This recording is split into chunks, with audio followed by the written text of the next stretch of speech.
ಬೇಕೆಂದ ಬದುಕದಿತ್ತು ವಿಚಿತ್ರ ಜಾತಿ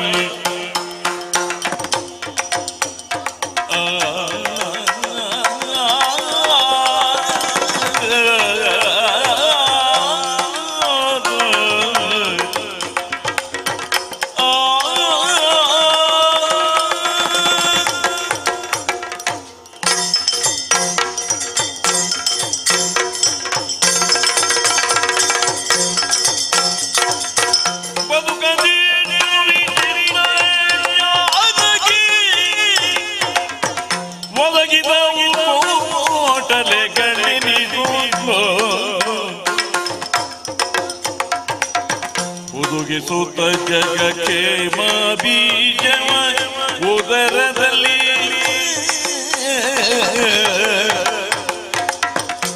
ಬದುಕದಿತ್ತು ವಿಚಿತ್ರ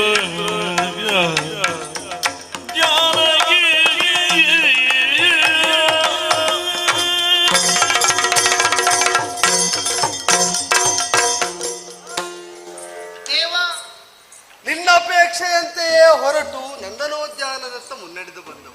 ಚಂದ್ರಿಕಾ ವಿಹಾರ ಅಪೇಕ್ಷೆ ನಿನ್ನದು, ಸ್ಪಂದನ ನನ್ನದು. ಹಾಗೆ ಅಂತ ಸಕಾಲದಲ್ಲೇ ಸೂಕ್ತ ವಿಧಾನದಲ್ಲಿ ಒದಗಿದ್ದೇನೆ ಅಂತ ನಾನು ಆಡಲಾರೆ. ಗರ್ಭಿಣಿಯಾದ ನೀನು ಅಪೇಕ್ಷಿಸಿದ ವಿಧಾನದಲ್ಲಿ ಆ ಕೂಡಲೇ ನಾನು ತತ್ಪರನಾಗಬೇಕಿತ್ತು ನಿನ್ನ ಮನದೆಣಿಕೆಯನ್ನು ಈಡೇರಿಸುವ. ಆದರೆ ಸೀತಾರಾಮ ಮಾತ್ರ ಅಲ್ವಲ್ಲ, ನಾನು ರಾಜಾರಾಮನೂ ಹೌದಲ್ಲ. ಚಕ್ರವರ್ತಿಯಾಗಿದ್ದರು, ರಾಜಕಾರಣಗಳಲ್ಲಿ ತಮ್ಮನ್ನು ತಾವು ತೊಡಗಿಸಿಕೊಂಡಿದ್ದರು.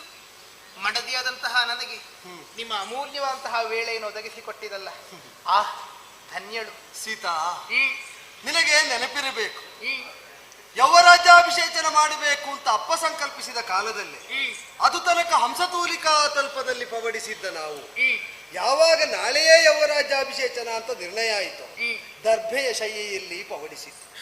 ಅಂದರೆ ಇದ್ದ ಸುಖವನ್ನು, ಸಮೃದ್ಧಿಯನ್ನು ಪ್ರಜಾಹಿತಕ್ಕಾಗಿ, ಕರ್ತವ್ಯ ನಿರ್ವಹಣೆಗಾಗಿ ತ್ಯಾಗ ಮಾಡಬೇಕೆಂಬುದಕ್ಕೆ ಸೂಚಕವಾಗಿ, ರೂಪಕವಾಗಿ ಅದಿತ್ತು. ಈ ಕಾಲದಲ್ಲಿ ಆ ರಾಜಾರಾಮತ್ವಕ್ಕೆ ಪ್ರಾಶಸ್ತ್ಯವನ್ನು ಕಲ್ಪಿಸಿದ್ದರಿಂದಲೇ ಅಲ್ಪ ವಿಳಂಬವಾಯಿತು. ಹಾಗೆ ಅಂತ ನಿನ್ನ ಜೊತೆಯಲ್ಲೇ ನಡೆತರ್ತಾ ಹಾಗೆಯೇ ಹಿಂದಿನದ್ದನ್ನು ಯೋಚಿಸುವಾಗ ಕಾಣುತ್ತದೆ. ಏನು?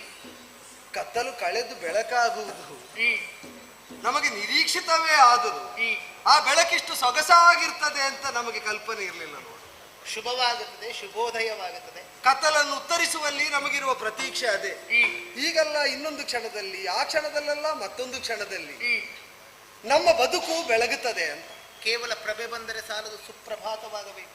ಸುಪ್ರಭಾತವಾಗಬೇಕು ಅಂತ ಹಂಬಲಿಸಿದರೂ ಕೂಡ ಎಲ್ಲದಕ್ಕೂ ಕಾಲ ಕೂಡಿ ಬರಬೇಕು ಅಂತ ಪ್ರಾಜ್ಞರಾಡುವುದು ಅದಕ್ಕೆ.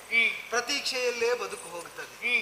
ನಮಗೆ ಬಂದಂತಹ ಕಷ್ಟಗಳನ್ನು ಉತ್ತರಿಸುವಾಗ ಅದು ದುಸ್ಸಹ ಅಂತ ಅನ್ನಿಸ್ತದೆ. ಆದರೆ ಜಗಕ್ಷೇಮದ ಬೀಜವನ್ನು ತನ್ನ ಉದರದಲ್ಲಿ ಹೊಂದಿದಂತಹ ಕಷ್ಟಕೋಟಲೆಗಳು ನಿವೃತ್ತವಾಗಿ ಸಮೃದ್ಧಿ ನೆಲೆಯಾದ ಕಾಲದಲ್ಲಿ ಇಂತಹ ಸಮೃದ್ಧಿಯನ್ನು ಅನುಭವಿಸುವುದಕ್ಕೆ ಹೌದಾದರೆ ಅಷ್ಟೇನು ಮತ್ತಷ್ಟು ಕಷ್ಟ ಬಂದರೂ ತೊಂದರೆ ಇಲ್ಲ ಅಂತ ಕಾಣ್ತದೆ.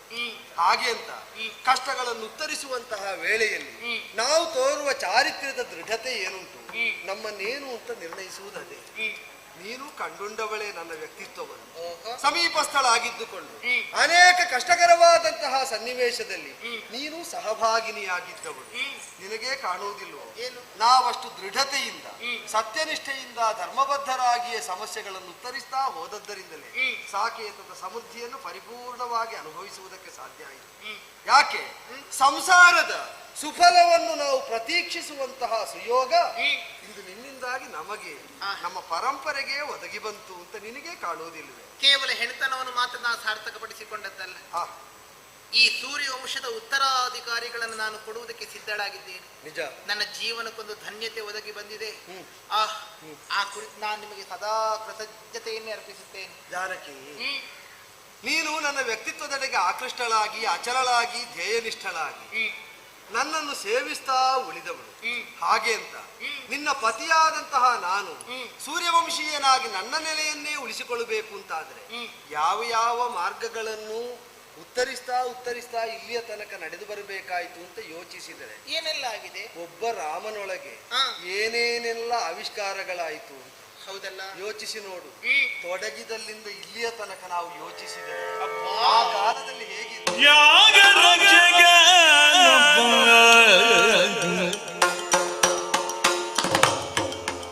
ಅಹಲ್ಯ ಬಾಗುದೆ ಬಿಗುಮ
ಯಾಗರಕ್ಷಣೆಗಾಗಿ ವಿಶ್ವಾಮಿತ್ರರ ಅಪೇಕ್ಷೆಯನ್ನು ಮಂಡಿಸಿ ಲಕ್ಷ್ಮಣ ಸಹಿತನಾದ ನನ್ನನ್ನು ಕರೆದೊಯ್ದ ಕಾಲದಲ್ಲಿ ನನ್ನ ವ್ಯಕ್ತಿತ್ವವನ್ನು ಅವರು ಗ್ರಹಿಸಿದ್ದಾಗಲಿ ವಸಿಷ್ಠರು ಗ್ರಹಿಸಿದ್ದಾಗಲಿ ಬೇರೆಯೇ ವಿಧಾನದಲ್ಲಿ.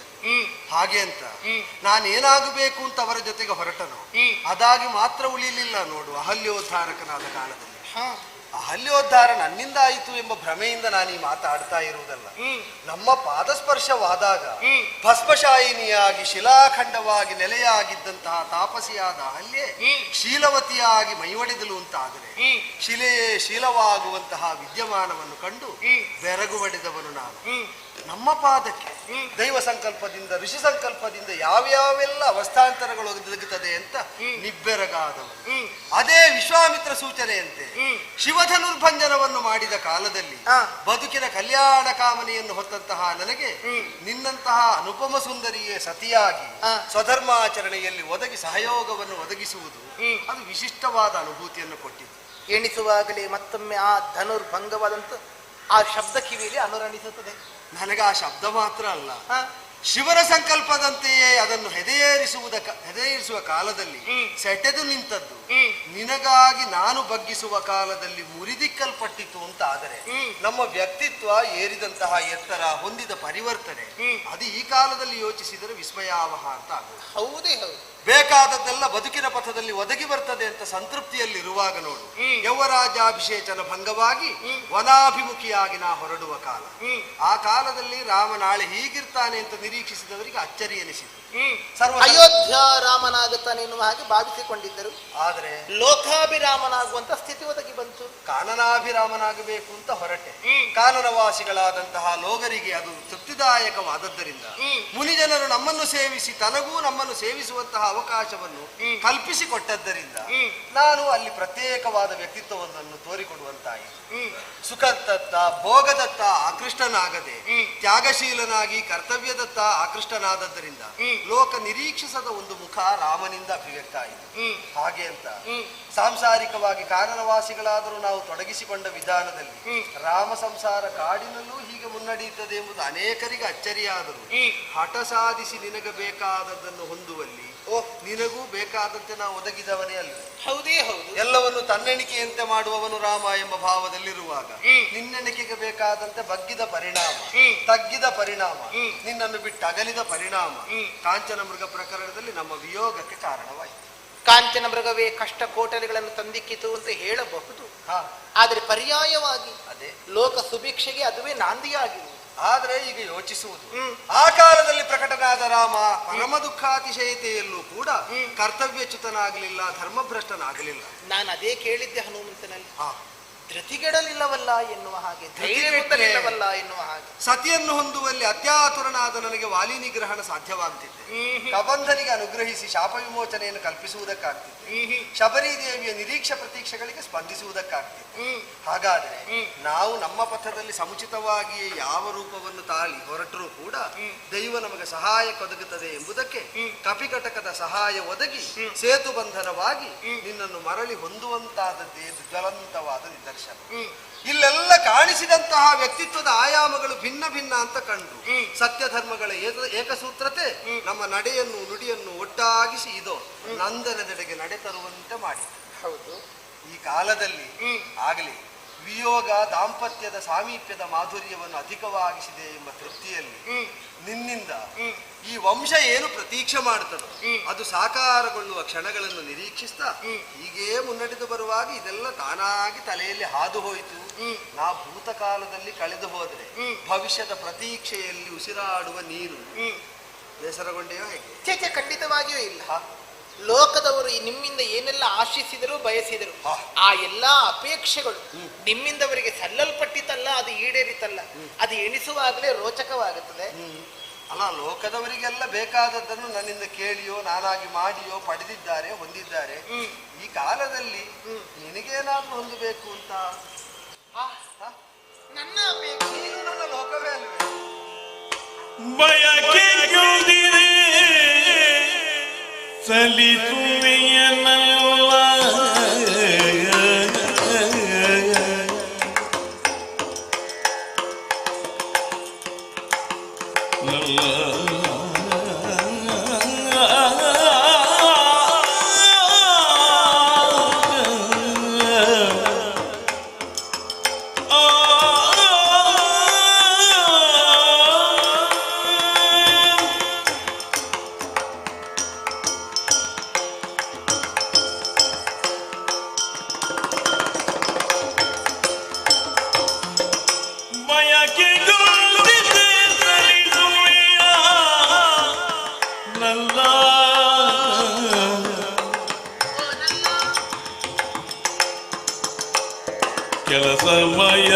ಕೆಲಸಮಯವಾಗಿದು ಪಯಣವಿಲ್ಲದೆ ಮನಗೆ ಗೆಲವಿಲ್ಲ.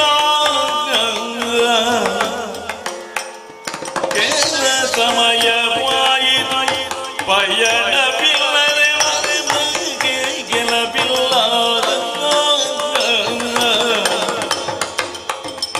ನಯನ ಪುಣ್ಯಾಶ್ರಮದ ದರ್ಶನ ಬಯಸೆ ಕಿವಿಗಳು ಮಧುರ ವೇದಾಧ್ಯಯನ.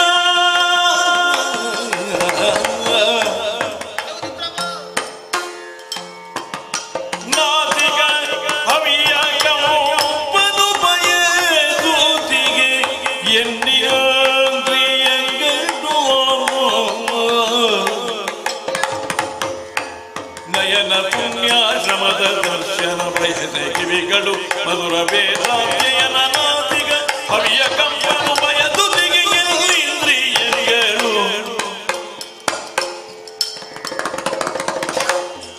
ಬಯಕೆಗೊಂದಿದೆ ಸಲಿಸುವೆಯ ನಲ ನಲ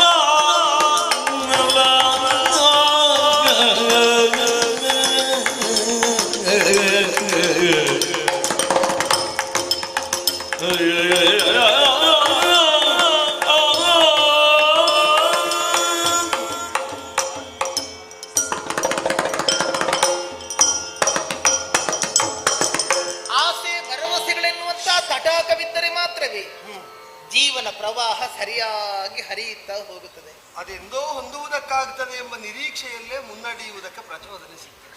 ಯಾವ ಆಸೆಗಳಿದ್ದರೂ ಆ ಕನಸುಗಳಿದ್ದರೂ ಭವಿಷ್ಯದಲ್ಲಿ ಅದನ್ನು ಈಡೇರಿಸಿಕೊಳ್ಳಬಹುದು ಅಲ್ವೇ? ಬಯಕೆ ಒಂದಿದೆ, ಬಯಕೆ ತೀವ್ರತರವಾಗಿರುವುದೇನದು ನಿಮಗೂ ತಿಳಿದದೇ ತಾನೆ.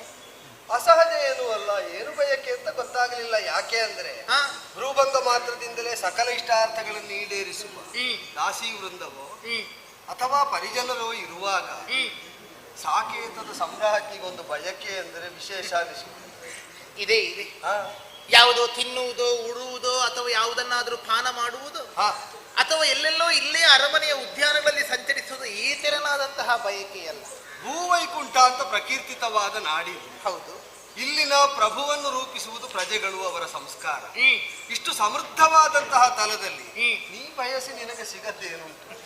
ಸಿಗುತ್ತದೆ ಸಿಗುತ್ತದೆ. ಆದರೆ ಏನೋ ಒಂದು ಅಪೇಕ್ಷೆ ಇದೆ, ನನಗೇನೋ ಒಂದು ಕೊರತೆ ಇದೆ ಎನ್ನುವ ಹಾಗೆ ನಾನು ಆಡಿಕೊಂಡೆ ಅಂತ ಆದ್ರೆ ಕಲ್ಪವೃಕ್ಷದ ಅಡಿಯಲ್ಲಿ ಕುಳಿತವರು ನನಗೆ ಕೊರತೆ ಉಂಟು ಅಂತ ಹೇಳಿದ ಹಾಗಾದೀತು. ಕಾಮಧೇನುವನ್ನು ಕಟ್ಟಿಕೊಂಡವನಿಗೂ ಬಡತನ ಪ್ರಾಪ್ತಿಸಿದೆ ಅಂತ ಆದೀತು. ಮಾತ್ರ ಅಲ್ಲ, ಅದಕ್ಕೆ ಇನ್ನೊಂದು ಆಯಾಮದ ಅರ್ಥವನ್ನು ಹುಡುಕುವುದಿದ್ರೆ ಕಲ್ಪವೃಕ್ಷವು ಕಲ್ಪಿಸಲಾಗದ್ದನ್ನು ಹೊಂದಿ ಬಯಕೆಯಾಗಿ ಬೆಳೆಸಿತು ಅಂತಲೂ ಆಗ್ತದೆ. ಹಾಗಾಗಿ ಇಲ್ಲವೇ ಇಲ್ಲ. ಅಯೋಧ್ಯೆಯ ರಾಜಾರಾಮನ ಶ್ವೇತ ಛತ್ರದ ಅಡಿಯಲ್ಲಿ ಬದುಕುತ್ತಿರುವಂತಹ ಪ್ರತಿಯೊಬ್ಬರ ಅಪೇಕ್ಷೆಗಳು ಬಯಕೆಗಳು ಈಡೇರಲ್ಪಟ್ಟಿದೆ. ಹಾಗಾದ್ರೆ ಸತಿಯಾದಂತಹ ನನಗಿರುವಂತಹ ಬಯಕೆಯನ್ನು ರಾಜಾರಾಮರಾಗಿರುವಂತಹ ತಾವು ಈಡೇರಿಸಿಯೇ ಕೊಟ್ಟೇ ಕೊಡುತ್ತೀರಿ ಎನ್ನುವಂತಹ ವಿಶ್ವಾಸವಿದೆ. ಜಾನಕಿ, ಯಾಕೆಂದು ನಿನಗೆ ಬೇಕಾದದನ್ನು ಕೇಳುವುದಕ್ಕೆ ಇಷ್ಟು ಉಪೋದ್ಘಾತ ಅಂತಲೇ ಅರ್ಥ ಆಗುವುದಿಲ್ಲ. ಬೇಕಾದದ್ದನ್ನು ನಿಸ್ಸಂಕೋಚವಾಗಿ ನನ್ನಲ್ಲಿ ಹೇಳುವುದಕ್ಕೆ ಅಳುಕೆ ಅಥವಾ ಸಂಕೋಚ? ನಲ್ಲ,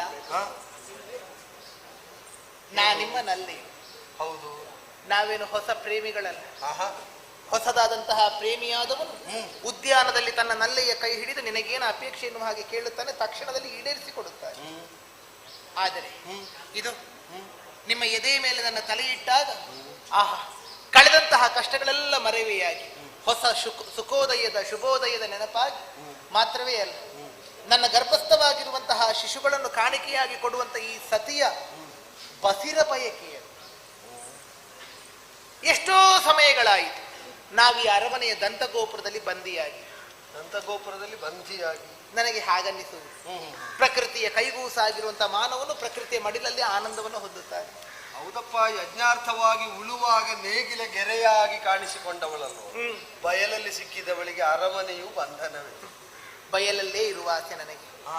ಆ ಅಡವಿಯಲ್ಲೇ ಬಹುಕಾಲಗಳನ್ನು ನಾವು ಕಳೆದವರು ಸತ್ಯ ತಾನೆ. ಋಷಿ ಮುನಿಗಳ ಸಾಂಗತ್ಯ ನಮಗೆ ಲಭಿಸಿತು.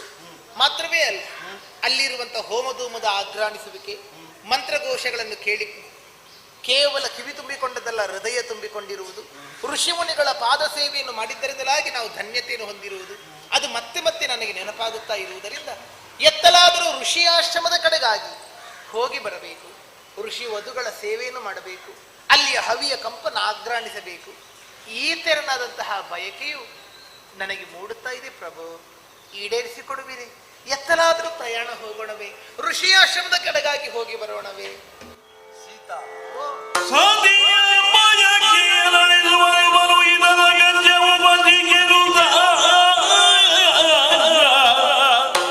ಸೌಮತಿಯ ನಿತ್ತನು ರಘುಕುಲೋ ನಸುನಗುದ ಮುರದಿ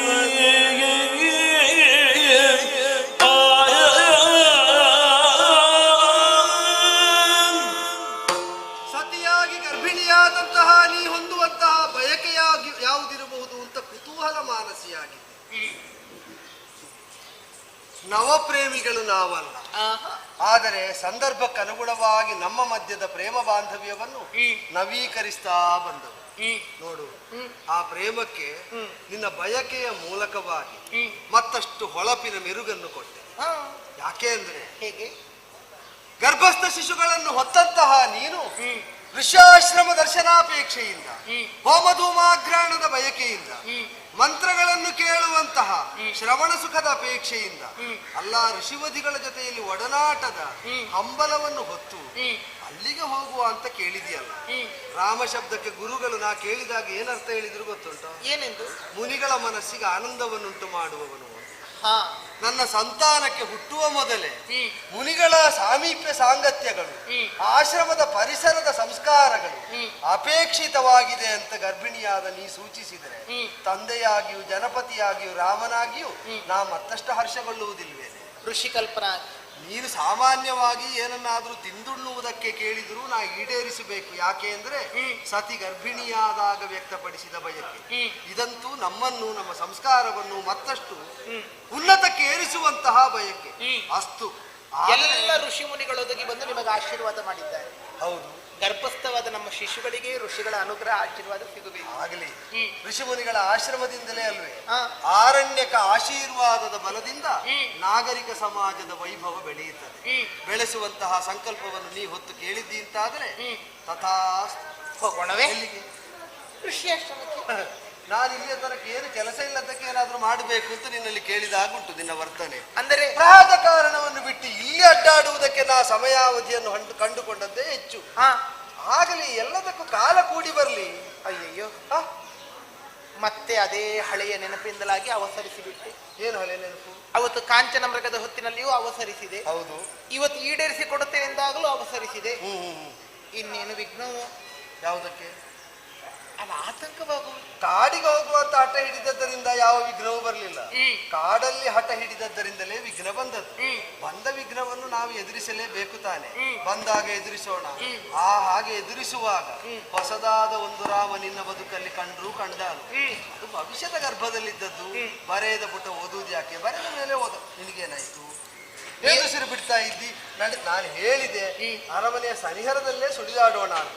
ಇಲ್ಲ, ಉಪವನಕ್ಕೆ ಹೋಗಲೇಬೇಕು ಅಂತ ಆಗ್ರಹ ತೋರಿದವಳು ನೀನು. ಹೌದು ನೋಡು, ಈಗ 7 ಹೆಜ್ಜೆ ಇಡುತ್ತಾ ಬರುವಾಗ ಸುಖವಾಗಿತ್ತು. ಹೌದು. 700 ಹೆಜ್ಜೆಗಳನ್ನು ದಾಟಿದೆವೋ ಏನೋ. ಆ 7 ಹೆಜ್ಜೆ ದೃಢತೆ 700 ಅಲ್ಲ 7,000ವನ್ನು ನಮ್ಮನ್ನು ದಾಟುವಂತೆ ಮಾಡ್ತಾರೆ. ಯಾಕೋ ಒಂದಿಷ್ಟು ಬಸ್ಸಿನ ಭಾರದಿಂದಲಾಗಿ ಆಯಾಸ, ಒಂದಿಷ್ಟು ವಿಶ್ರಾಂತಿ ಬೇಕಾಗಿದೆ. ಅದು ಅದು ಅದು ಆ ಲತಾ ಮಂಟಪದಲ್ಲಿ ಅಲ್ಲೇ ಆದಿತ್ತು. ನಿಮ್ಮ ತೊಡೆಯ ಮೇಲೆ ಒಂದಿಷ್ಟು ತಲೆ ಇಟ್ಟು ಮನಗಲಿ. ಏನೋ ಹೀಗೆ ಬಾ, ಹೀಗೆ ಬಾ.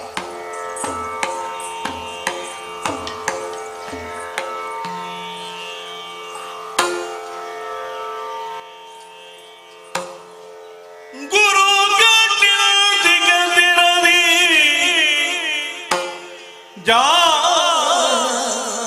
ಜಾನಕಿ ಧರಿಸಿರುಮಳಿ ಯಮಳ ಪಿಂಡಕ್ಕೆ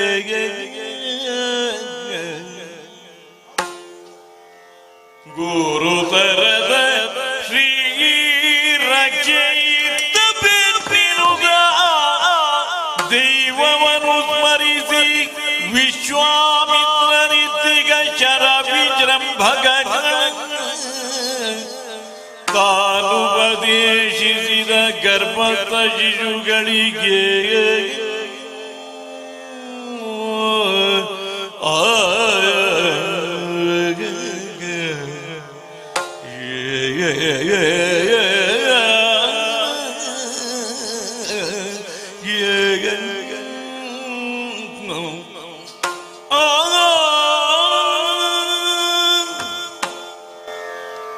ಲತಾ ಮಂಟಪದಲ್ಲಿ ಬಂದು ಕುಳ್ಳಿದ್ದದ್ದೇ ತಡ.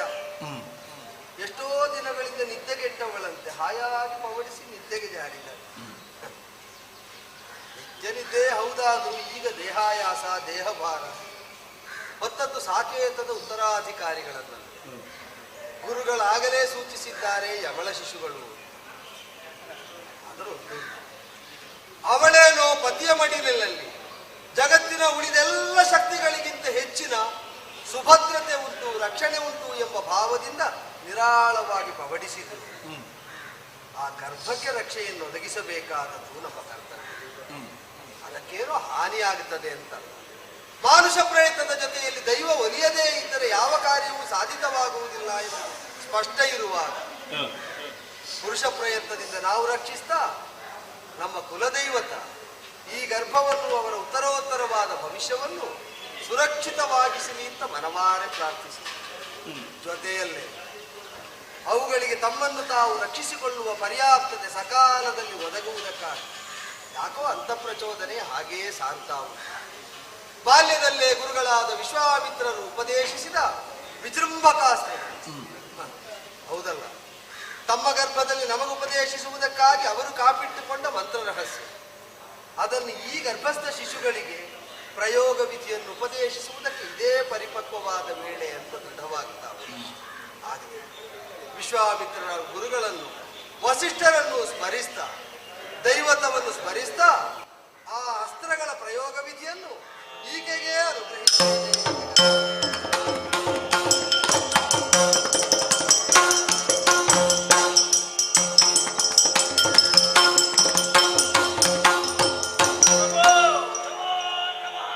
ಏನು ಮನದಿ ಜನನಿ ಮಗದಿದು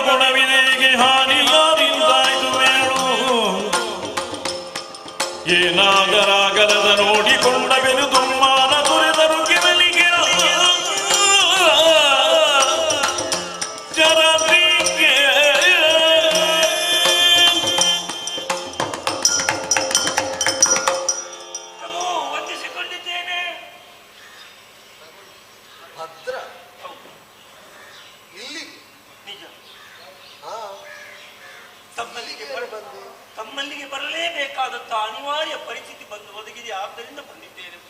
ಅಂತಃಪುರದ ತನಕ ಅಬಾಧಿತವಾದ ಪ್ರವೇಶ ಹ, ಗೂಢಚರನಾದಂತಹ ನಿನಗೆ ಸಿದ್ಧಿಸಿ ಹೌದು, ಸಕಾಲದಲ್ಲಿ ರಾಜನನ್ನು ಎಚ್ಚರಿಸುವ ಕರ್ತವ್ಯ ಕರ್ಮ ನಿನ್ನ. ನಿಜ.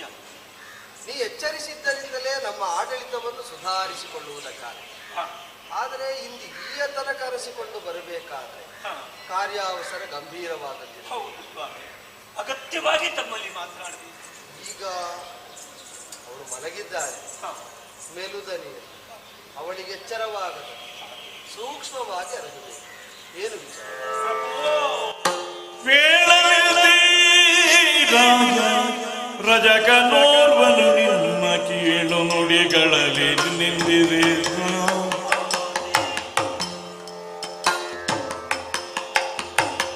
ಕೂಡಲು ಇದೀಗ ಸತಿಯ ಮೇಳದೊಳಗಿರುವ ಭೂಲೋಕ ಮರುಳನಿಂದ ದೊರೆದ ಬೇಡಲಿಲ್ಲ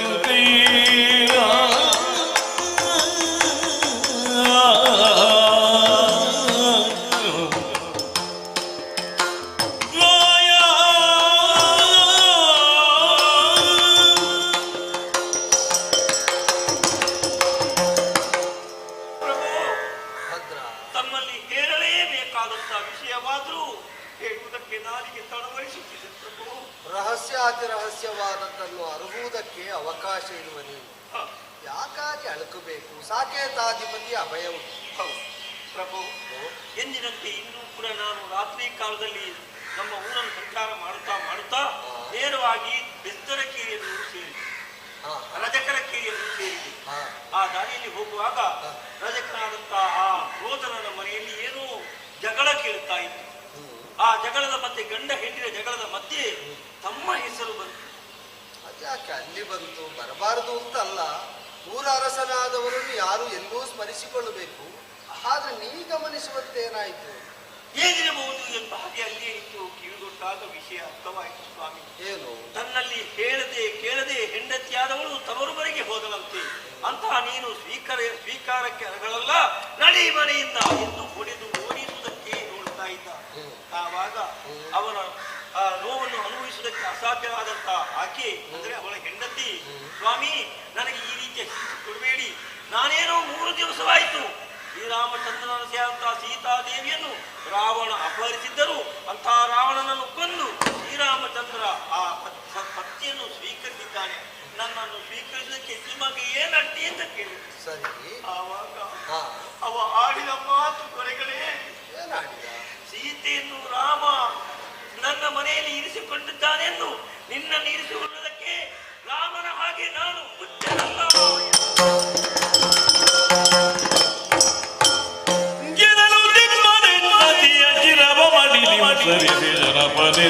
ಚರಣ ಕರೆ ಮುನಿಯದಿರು ರಜಗನಿಗೆ ಮನ ಮುದುಳಿನ ಗುರ್ರ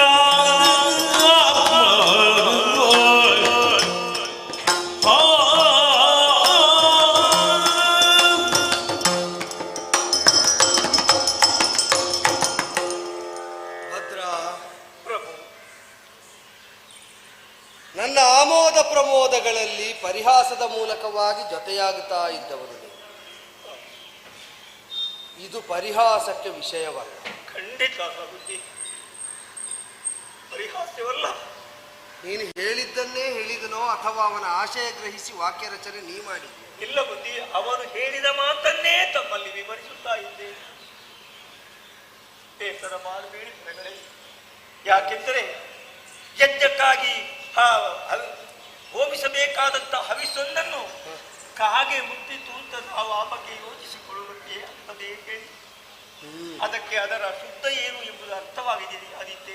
ಹವಿಸ್ಸಿನ ಪಾರಿಶುದ್ಧಿ ಪಾವಿತ್ರ್ಯಗಳು ಒಂದು ವಾಯಸಕ್ಕೆ ಅರ್ಥ ಆಗುವುದಿಲ್ಲ, ಅದು ಬಂದು ಕುಕ್ಕುತ್ತದೆ.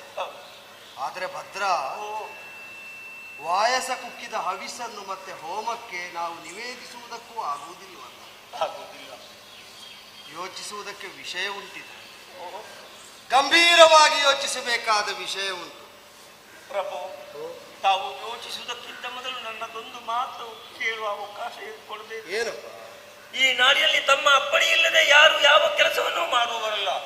ಅವರ ಮಾತು ಕೇಳುವಾಗಲೇ ಅವರಿಗೆ ಸರಿಯಾದ ಶಿಕ್ಷೆಯನ್ನು ಕೊಡುತ್ತಿದ್ದೆ. ಆದರೆ ತಮ್ಮ ಅಪ್ಪಣೆ ಆಗಲಿಲ್ಲ. ತಾವೊಂದು ಮಾತು ಹೇಳಿದಿರಿ ಎಂದಾದರೆ ಆ ದುಷ್ಟ